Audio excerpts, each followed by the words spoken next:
Eagleton ರೆಸಾರ್ಟ್ನಲ್ಲಿ ವಾಸ್ತವ್ಯದ ವೇಳೆ ಕುಡಿದ ಮತ್ತಿನಲ್ಲಿ ಕಾಂಗ್ರೆಸ್ ಶಾಸಕ ಆನಂದ್ ಸಿಂಗ್ ಮೇಲೆ ಹಲ್ಲೆ ನಡೆಸಿ ತಲೆಮರೆಸಿಕೊಂಡಿರುವ ಕಂಪ್ಲಿ ಕ್ಷೇತ್ರದ ಕಾಂಗ್ರೆಸ್ ಶಾಸಕ ಜೆಎನ್ ಗಣೇಶ್ ಬಂಧನಕ್ಕೆ ಪೊಲೀಸರ ತಂಡ ರಚನೆಯಾಗಿದೆ.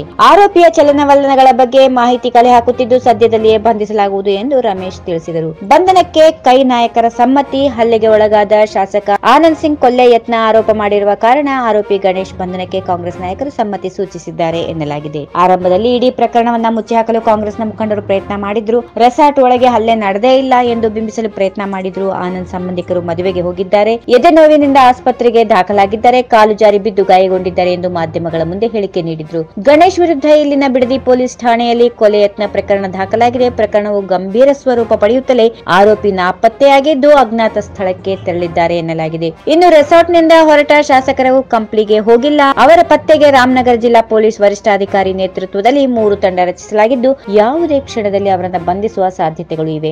ಗಣೇಶ್ ಪತ್ತೆಗಾಗಿ 3 ತಂಡಗಳು ರಚನೆಯಾಗಿವೆ. ಆರೋಪಿಯ ಚಲನವಲನಗಳ ಬಗ್ಗೆ ಮಾಹಿತಿ ಕಲೆ ಹಾಕ್ತಾ ಇದ್ದು ಶೀಘ್ರದಲ್ಲಿಯೇ ಬಂಧಿಸಲಾಗುವುದು ಎಂದು ಎಸ್ಪಿ ರಮೇಶ್ ತಿಳಿಸಿದ್ದಾರೆ. ಈ ವಿಡಿಯೋ ನಿಮಗೆ ಇಷ್ಟವಾದಲ್ಲಿ ಲೈಕ್ ಮಾಡಿ, ಶೇರ್ ಮಾಡಿ, ಸಬ್ಸ್ಕ್ರೈಬ್ ಮಾಡಿ.